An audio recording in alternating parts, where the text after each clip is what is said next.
No versículo 7 nós vimos que as testemunhas elas acabam de testificar sobre Deus, do Evangelho, e a besta que sobe do abismo, que ainda não foi revelada, que vai aparecer lá no capítulo 13, então ela faz guerra a essas duas testemunhas e as vence e as mata. E agora nós vamos ver qual é o destino delas. No versículo 8 nós temos: jazerão seus corpos mortos na praça da grande cidade que espiritualmente se chama Sodoma e Egito, onde o seu Senhor também foi crucificado. Olha que palavra metafórica é essa daqui. Os corpos mortos na praça da grande cidade que espiritualmente se chama Sodoma e Egito. E dá uma pista: onde o seu Senhor também foi crucificado, onde Jesus foi crucificado. Então, quando fala nessa grande cidade, geralmente a cidade do pecado era a Babilônia. E a gente vai ver lá no capítulo 17 que aparece a grande Babilônia espiritual, que já se manifestou, já existe. Nós temos provas bíblicas de que ela já exerce o seu poder há muito tempo. Mas o que dizer desse onde o seu Senhor também foi crucificado? Porque Paulo diz numa de suas epístolas que novamente Jesus é crucificado quando as pessoas o rejeitam, quando as pessoas pregam uma doutrina totalmente diferente daquela que ele ensinou. Temos que seguir o ensinamento do Senhor Jesus Cristo, não o ensinamento de homens. E a gente poderia generalizar e falar a respeito da Babilônia espiritual, da igreja idólatra, apóstata. Mas eu perguntaria para você agora, meu querido, qual igreja hoje não pode ser considerada apóstata? É preciso que você tenha o padrão da medida, que é a palavra de Deus, para que você saiba qual igreja hoje, que o mundo está cheio de igrejas, se espalharam para todo lado, qual delas ainda segue a doutrina bíblica, porque muitas estão seguindo doutrinas de homens. E não é só a igreja idólatra, não, porque a idolatria que nós falamos é a idolatria da imagem de escultura, mas tem muita idolatria nas igrejas evangélicas, pessoas que idolatram pastores, pessoas que idolatram líderes, pessoas que idolatram cantores evangélicos. Eu nunca vi show evangélico, misericórdia. Imagina Jesus lá na cruz, alguém lá tocando e cantando lá, né, seja crucificado. Pelo amor de Deus, pelo amor de Deus. Que alguém faça um evento com o intuito de ganhar almas, amém, aleluia. Mas fazer evento para cobrar ingresso, como tem muitos por aí, acontece demais. Não é de Deus. Quando fala de Sodoma, está se referindo ao pecado, a cidade do pecado. A cidade do pecado é aquela que foi consumida com fogo e enxofre lá no tempo de Abraão, onde morava Ló, quando Abraão intercedeu pelo seu sobrinho que foi morar na cidade do pecado. E como é que Ló foi parar na cidade do pecado? Pela ganância, pela esperteza. Uma coisa que nos inspira a confiança na Bíblia Sagrada é que ela não esconde nada de errado que as pessoas fazem. E a antiguidade era cheia de gente espertalhona que só pensava em levar vantagem.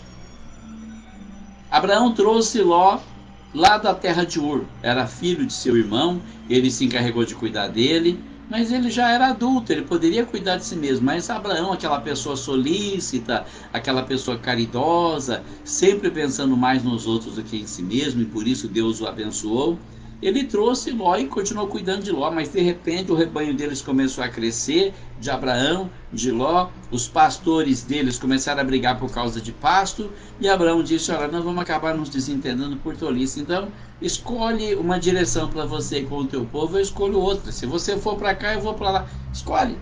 Ló poderia ter falado: escolhe o senhor que é meu tio, o senhor que tem a prioridade.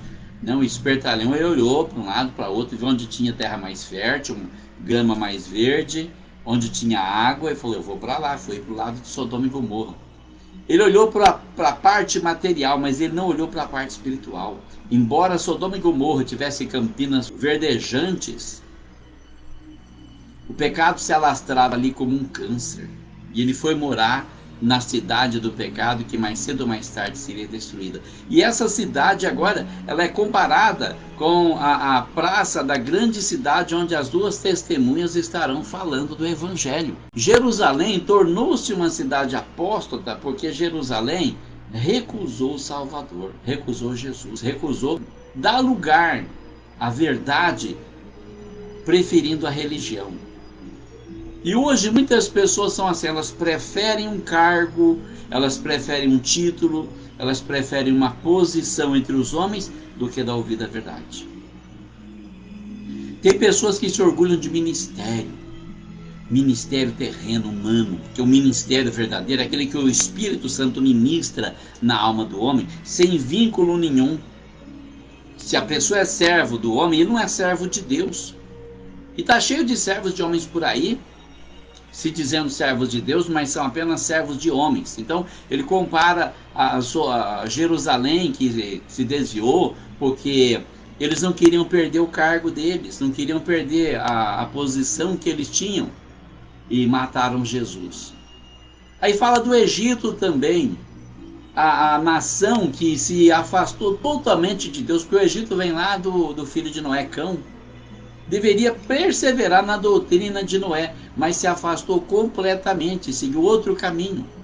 É uma nação na qual o pecado assediou os judeus para que eles deixassem de adorar o verdadeiro Deus para adorar um bezerro. E eles fizeram isso. Na saída do Egito, quando Moisés se afastou por alguns dias, já se desviaram, já foram fazer um bezerro de ouro para adorar. E quase que todos foram destruídos por causa desse pecado. Porque o pecado é assim, ele é enganador, ele é destrutivo. Então ele diz, é onde o seu Senhor também foi crucificado. Isso identifica a cidade de Jerusalém, porque Jesus foi crucificado em Jerusalém. Então Jerusalém seria a cidade apóstata. Mas aí tem vários tipos de Jerusalém, como Roma, como Meca, como tantas outras cidades que sediam religiões que acabam se colocando contra Deus. Então, olha só o que acontece. A igreja de Roma foi uma igreja muito abençoada, até que Constantino subiu ao trono. Quando se tornou imperador, Constantino perseguia ferozmente os cristãos, como todos os demais, mas a igreja prosperava, porque quanto mais perseguição havia, mais Deus abençoava. Mas então, um belo dia, Constantino resolve se converter ao cristianismo. Eu não consigo vencer esse povo, vou me tornar um deles. E ele fez um decreto para que todas as pessoas do seu reino se convertessem ao cristianismo e se batizassem. Só o Espírito Santo de Deus convence o homem do pecado, da justiça e do juízo. Só o Espírito Santo. Então, se alguém vai para a igreja por causa do namorado, por causa da namorada, por causa de um amigo, se essa pessoa vai para a igreja para agradar o chefe, que ele é um evangélico, essa pessoa nunca nasceu de novo. A pessoa tem que nascer de novo. Então, olha só, o que nós podemos ver aqui? A cidade de Jerusalém. Tem um escritor chamado Eusébio que menciona que a cena da crucificação de Cristo foi encerrada na cidade por Constantino. Então seria provavelmente no momento do assassinato das testemunhas. A besta, ela pode considerar os esforços de Napoleão e da França, que lutaram por um pedacinho de terra na Palestina no tempo do Napoleão, do imperador Napoleão, né? Quando ele invadiu tantos reinos, ele também queria um pedaço de terra lá na Palestina, mas não foi permitido também. Era mais uma forma de apostasia, não foi permitido. Então, podemos observar que a cidade, ela é uma cidade espiritual. Uma cidade espiritual. Para pensar em qual cidade seria capaz de matar as testemunhas de Deus, as duas testemunhas da grande tribulação. Onde seria a sede do anticristo? Porque é lá que eles serão assassinados. Seria nos Estados Unidos? Seria na Rússia? Seria na Alemanha? Seria em Roma? Onde seria? E aqui nós vemos no versículo 9: homens de vários povos e tribos e línguas e nações verão seus corpos mortos por 3 dias e meio, e não permitirão que os seus corpos mortos sejam postos em sepulcros. Por que eles não vão permitir? Para que fiquem expostos, para as pessoas verem, nós derrotamos essa doutrina de Jesus. Ele não existe, não é real, porque nós derrotamos ele. Eu acompanhei uma explanação do pastor Lamartine, e ele falava dessa profecia como uma coisa absurda no tempo de João, porque no tempo de João, se morresse alguém em algum lugar do mundo, só quem morava lá é que ia ver isso. Mas nesse tempo presente já é possível que o mundo inteiro veja as tuas testemunhas mortas através do computador, através do celular. Você faz uma live ali, mostra, olha aqui os corpos das pessoas. O Lamartine falou isso, é por causa disso aí. Deus já sabia que ia ter internet no nosso tempo, que a internet ia divulgar todos esses dados. Como essa palavra aqui está indo longe, está alcançando pessoas em todo o mundo, também vai ser divulgado a morte dessas duas testemunhas. Vão ficar 3 dias e meio. Olha que é simbólico, né? Porque quando fala para Daniel um tempo, 2 tempos e metade de um tempo, pode estar se referindo a justamente isso, são 3 dias e meio. E você percebe que durante 7 anos vai haver um acordo de paz entre Israel e o anticristo. Mas na metade desse tempo, Israel vai romper o acordo. Por quê?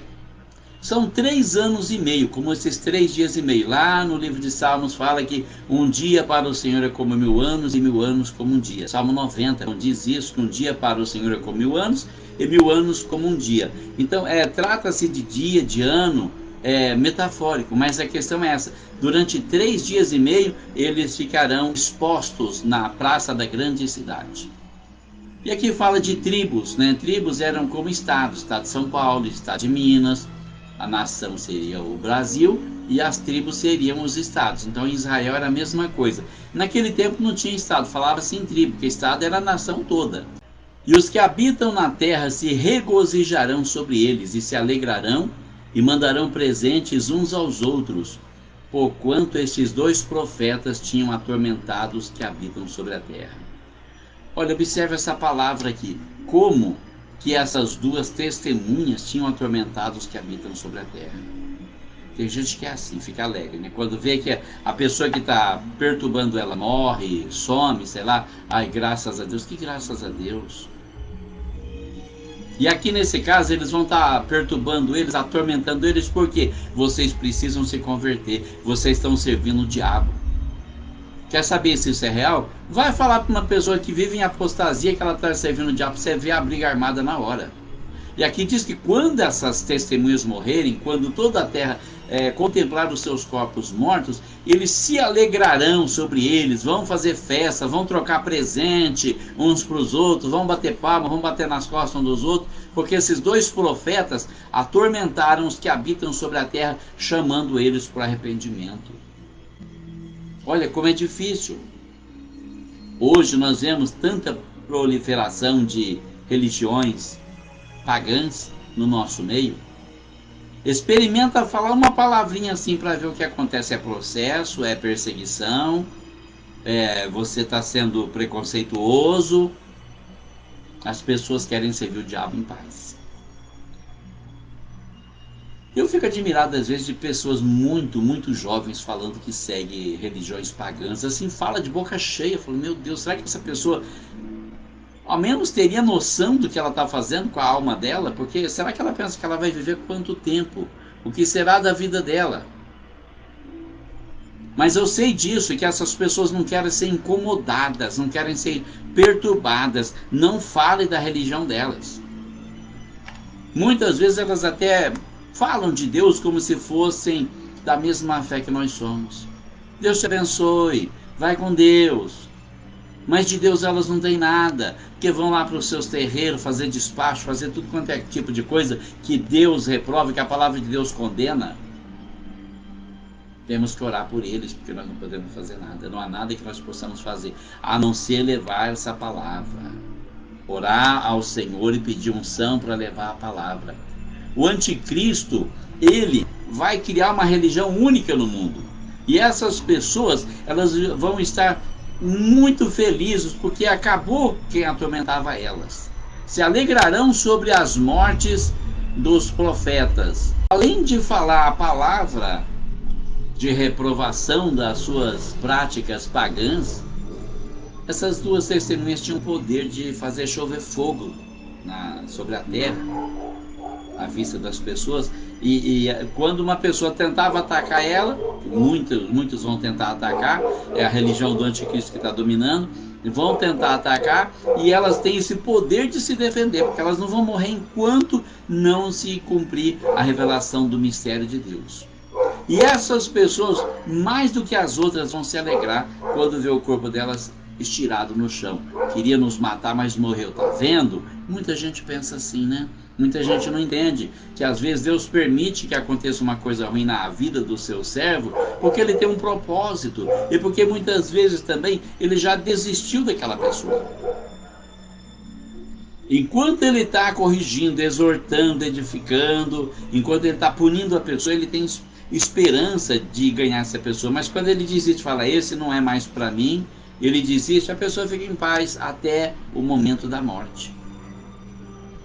No versículo 11 diz que depois daqueles 3 dias e meio, o Espírito de vida vindo de Deus entrou neles, e puseram-se sobre seus pés, e caiu grande temor sobre os que os viram. Então veja, depois de 3 dias e meio, o Espírito de vida vem de Deus e entra neles. Eles ficam de pé, eles se levantam, estão ali mortos por 3 dias e meio. Já deve estar cheirando mal, né? Porque Lázaro ficou 4 dias enterrado, e quando Jesus mandou tirar a pedra da porta da sepultura, Marta disse, Senhor, já faz 4 dias, já cheira mal. Devia estar cheirando mal, devia estar fedendo. Mas de repente o Espírito de vida de Deus entra neles, e todo aquele fedor some, e eles voltam à vida. É o Espírito de vida de Deus.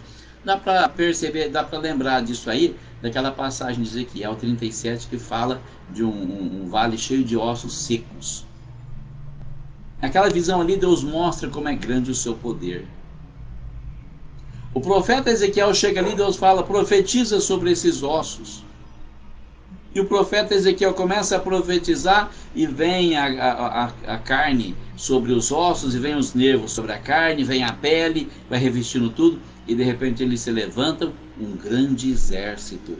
E Deus ainda diz, não posso fazer com vocês, ó filhos de Israel, como fiz com esses ossos secos, porque Ele é o Deus da vida.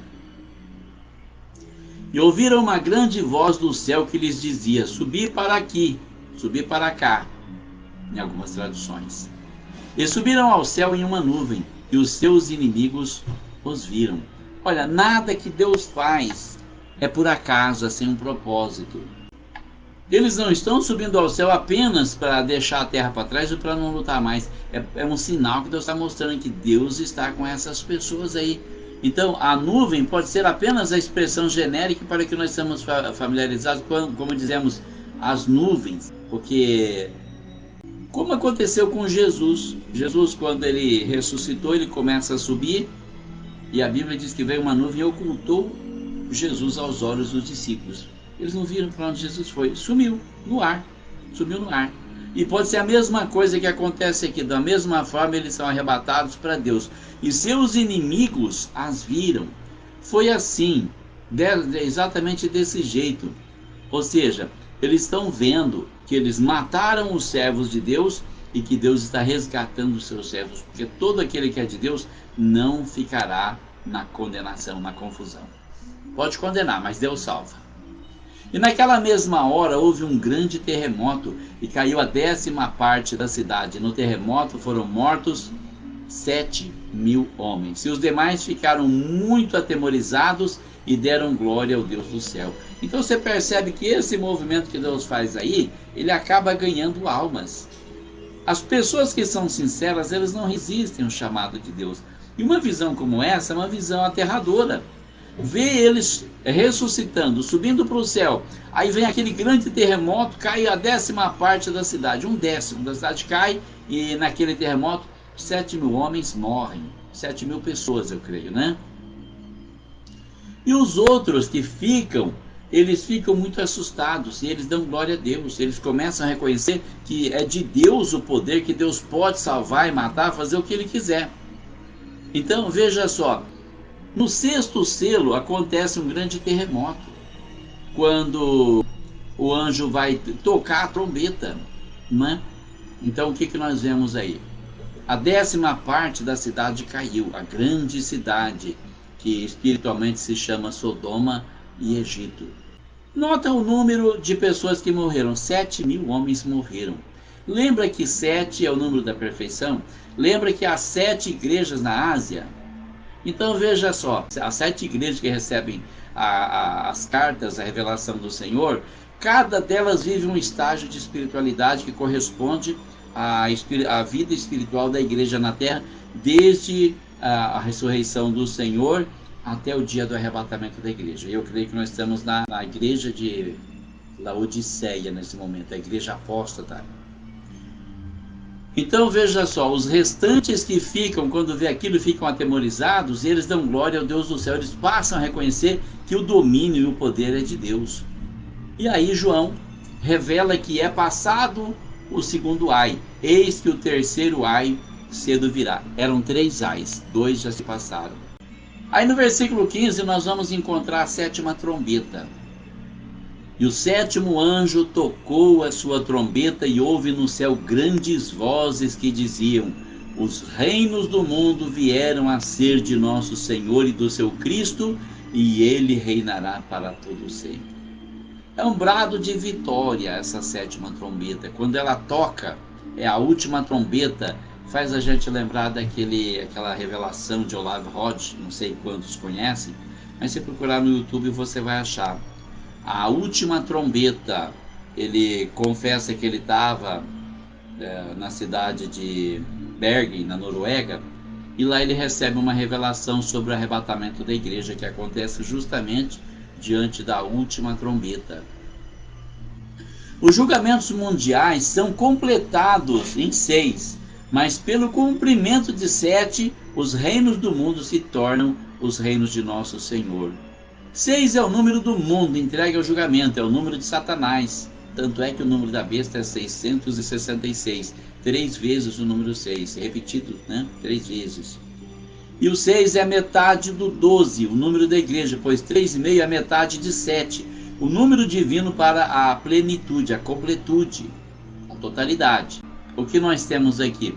Os reinos. O que são os reinos? Hoje nós não temos reinos, né? Nós temos repúblicas, tem alguns reinos, né? O reino da Espanha, o reino da Inglaterra ainda é reino, né? Mas países, né? A soberania das nações, que passam a ser de nosso Senhor, de Deus e de Cristo, seu Filho. Então começa agora a se voltar para Deus. Não é à toa que a terra tem sido bombardeada com tantas pragas para abalar o reino tenebroso do anticristo e trazer as pessoas de volta para Deus, porque hoje a igreja está na terra, o Espírito Santo está conosco, as pessoas ainda assim resistem. E muitas pessoas seguem doutrinas falsas, doutrinas de demônios. Nós vamos estar estudando as epístolas paulinas e falar sobre isso também. As doutrinas de demônios. Então, as pessoas, elas simplesmente procuram alguma coisa que não é do agrado de Deus. Agora, eu imagino, quando o anticristo tomar conta, com que facilidade eles irão se voltar para as coisas do inimigo. Muito mais rapidamente ainda, né? Então, aqui na profecia diz assim no versículo 15: os reinos do mundo vieram a ser de nosso Senhor e do seu Cristo, e ele reinará para todo sempre. Ou seja, o seu reino será um reino eterno. Lá em Daniel há uma passagem que o anjo diz para ele que esse rei que virá, o seu reino não terá fim, nunca passará, nunca será destruído. É o reino de nosso Senhor Jesus Cristo. E os 24 anciãos que estão assentados em seus tronos diante de Deus prostraram-se sobre seus rostos e adoraram a Deus. Lembra que tinha 24 anciãos diante de Deus, eles tinham um trono, eles tinham coroa, e eles lançavam as coroas diante do altar de Deus, eles se prostravam sobre os seus rostos e adoravam a Deus.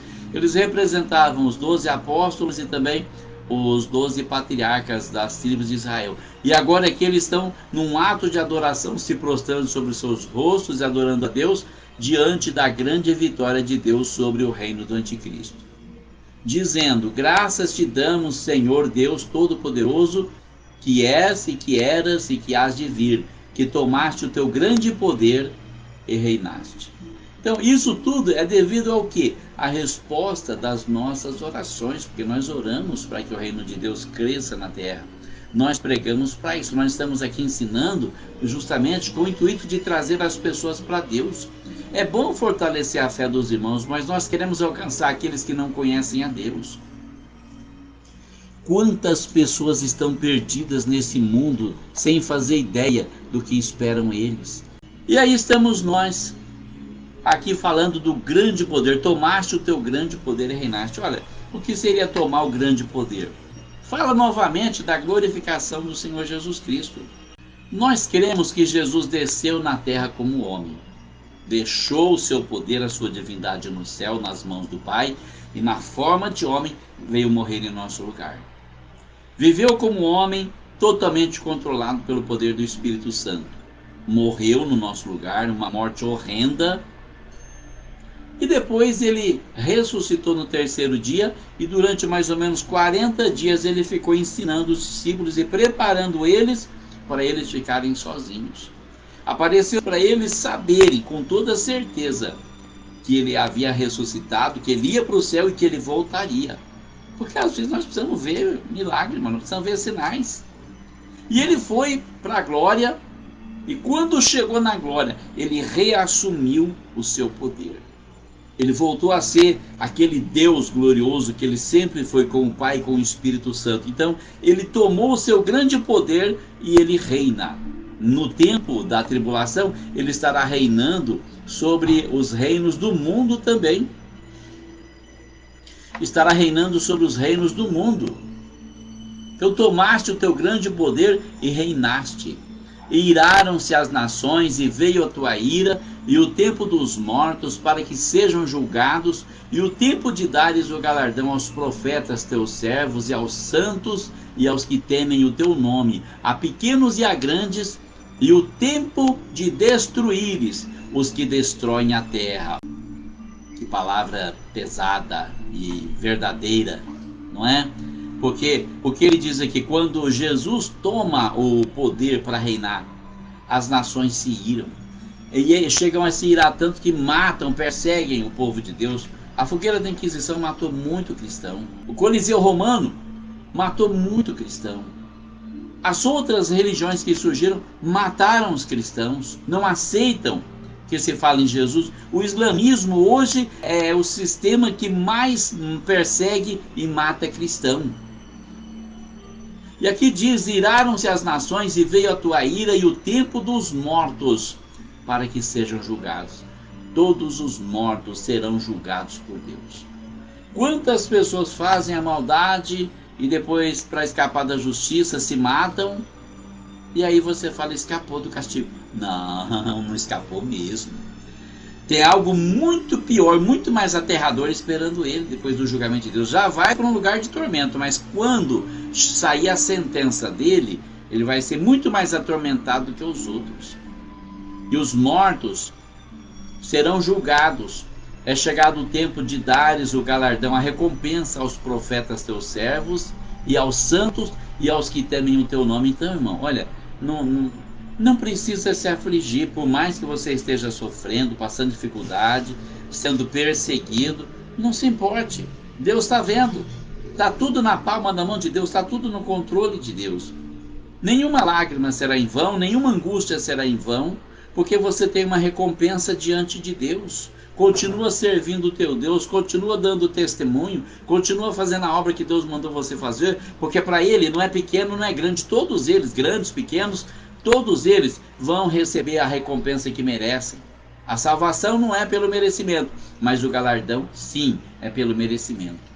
E a Linda diz que é chegado o tempo de Deus destruir aqueles que estão destruindo a terra. Olha, nós estamos vendo agora acontecer isso, essa profecia. Há pessoas destruindo a terra. Primeiro, essa monocultura da cana que acabou com a nossa região, porque quem é do meu tempo, da minha idade, sabe. Na minha juventude, quantos pomares de laranja, quantos cafezais, quanta plantação de milho, de algodão, de soja, de feijão, de arroz, que deu lugar à cana. E a cana vai ressecando a terra, corroendo tudo, acabando com as árvores, acabando com o verde, para chegar nesse clima que nós estamos, que você não sabe o que você faz. Você vai a pé, o sol te torra. Você vai de carro, se você deixa o vidro fechado, você assa. Se você abre o vidro, o ar quente te cozinha, tornando impossível a vida na terra. Mas as pessoas só querem dinheiro, dinheiro, dinheiro. Eu quero meu emprego, eu quero comprar carro, eu quero dinheiro. Estão destruindo a terra. Como se não bastasse isso, depois, diante dessa seca braba aí, ainda tem aqueles filhos do diabo que vão pôr fogo nos canaviais. Ontem, quando eu fui para Morro Agudo, chegando ali perto da ponte do Rio Pardo, tinha um monte de veículos ali, acho que da usina, apagando fogo, uma fumaceira danada, não enxergava nada. Isso era 6h30, quase 7 horas da noite. Eu fui para Morro Agudo, porque toda quinta-feira eu estou pregando lá em Morro Agudo, na igreja do pastor Lorival. E quando eu voltei, era quase 10 horas da noite, aquela fumaceira ainda. Eu com o vidro aberto, porque estava muito calor, encheu o carro de fumaça. Pessoas que estão destruindo a terra pelo prazer de destruir, inspirados pelo diabo, vão receber a recompensa da mão de Deus, o tempo de destruíres os que destroem a terra. E abriu-se no céu o templo de Deus, e a arca da sua aliança foi vista no seu templo, e houve relâmpagos e vozes e trovões e terremotos e grande saraiva. Olha, o que nós podemos falar sobre isso aqui? A arca de Deus tinha uma grande importância para o povo de Israel, mas ela desapareceu com o tempo. Nabucodonosor invadiu Jerusalém, levou o povo cativo para a Babilônia. Depois, quando os persas invadiram Babilônia, levaram os cativos de Jerusalém para a Pérsia, que hoje é o Irã. E lá o rei Ciro é que fez eles voltar para Jerusalém. Não se me consta que eles trouxeram a arca, mas eles tinham um grande apreço pela arca. A arca que continha os testemunhos de Deus, a palavra de Deus. E com o tempo, a arca se perdeu. Perdeu-se essa arca. Mas ali ele vê um templo, o templo de Deus, ele vê no céu. Não é esse templo que Salomão fez, não é o templo que foi erguido no templo de Neemias, não é o templo que vai ser erguido agora no templo do Anticristo, que já estão pensando em começar a levantar. Mas é um templo de Deus, construído pelas mãos do próprio Deus, no céu. Se abre no céu o templo e ele vê a arca da aliança lá no templo de Deus. Porque, embora os homens tenham perdido a arca da aliança, tenham desprezado a palavra de Deus, Deus preserva a sua aliança com o seu povo, ele sempre será fiel. E quando João tem essa visão, ele diz que houve relâmpagos e vozes e trovões e terremotos e grande saraiva. Então a natureza, ela se revolta quando ela vê a santidade de Deus no meio de tanto pecado, de tanta maldade nessa terra. Ela se revolta, começa a lançar relâmpagos, trovões, vozes, terremotos, e cai também uma grande saraiva. A saraiva é chuva de pedra, né? Pedra de gelo cai sobre a terra. Assim encerra essa visão de João, no capítulo 11, porque o santuário terrestre havia sido medido. Lembra que o anjo deu uma cana de medir para ele, para que ele medisse, né? Então aqui você encontra um tipo celestial, um símbolo desse templo no céu. O símbolo, na verdade, está na terra. Está na terra. E você vê que quando Deus mandou Moisés construir a arca, Deus mostra para ele uma visão do céu. Quando Deus manda Noé construir a arca também, onde salva a família dele, Deus mostra um modelo para ele. Olha, quero que você faça a arca assim, assim, assim. Então a arca, ela preserva a aliança de Deus. Ele nunca vai esquecer da aliança que ele tem com o seu povo. Não importa se você está vivendo o tempo da graça agora como nós estamos vivendo, se você vai viver no tempo da grande tribulação, quando vai ter que pagar com a sua vida, com o seu sangue, com a sua família pela salvação que você vai pretender ter naquele dia. Deus continua fiel em todas as situações. Ele sempre será o nosso Salvador. Então, por que você não abre o seu coração agora? Por que você não entrega a sua vida para Jesus agora? Mas de verdade, não é só pertencer a uma igreja, não. É pertencer a Deus, é ter um relacionamento íntimo com Deus. Domingo passado eu estava ali numa edícula com meus filhos e meu filho Jorge estava tocando uma melodia. E eu procurei depois na internet para ver como era. E ela tocava mais ou menos assim, ó. Vamos ouvir um trecho, né? E é disso que eu estou falando. Não é religiosidade, não é formalidade, é relacionamento. Nós precisamos ter um relacionamento com Deus. É isso aí, né? Então não é sobre religiosidade, é sobre intimidade, relacionamento. É disso que nós precisamos. Eu vou encerrando por aqui hoje. Eu queria dizer que hoje eu não estava muito bem da saúde, sentindo uma fadiga estranha no coração e pensando, Senhor, será que hoje é o dia que o Senhor vai me recolher no celeiro santo? Estou pronto para ir, mas eu quero ir só quando o Senhor quiser me levar. Não quero ir antes da hora. Eu quero receber tudo que o Senhor tem para mim aqui. Já fiz 65 anos, envelheci aqui na terra. Sei que lá no céu vou ser jovem novamente para sempre, mas não tenho pressa não, Senhor. Faça aquilo que o Senhor achar melhor na minha vida, porque a minha vida não é minha vida é tua. Ontem também fui para Morro Agudo me sentindo mal e cheguei lá com muita dor de cabeça. Estava com dor de cabeça a tarde toda. Evitei tomar remédio porque às vezes o remédio para dor de cabeça descontrola meu organismo.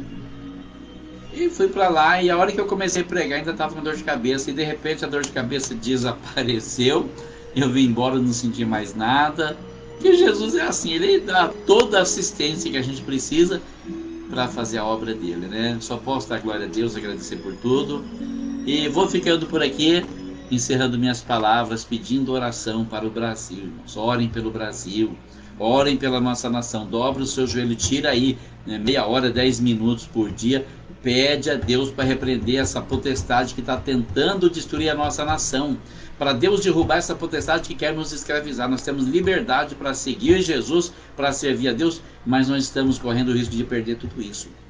Não vou falar nenhum assunto relacionado à política, só vou pedir oração. Ore pelo Brasil, para Deus entronizar Jesus como nosso rei aqui nessa nação. Ore pela salvação das almas, para Deus nos dar um poderoso avivamento, para acabar com todas essas heresias que nós vemos para a direita e para a esquerda, e para Ele realizar a obra dele em nossa vida, porque perto está o dia do arrebatamento. Um grande abraço, muito obrigado pela tua companhia, e fique com Deus em nome de Jesus.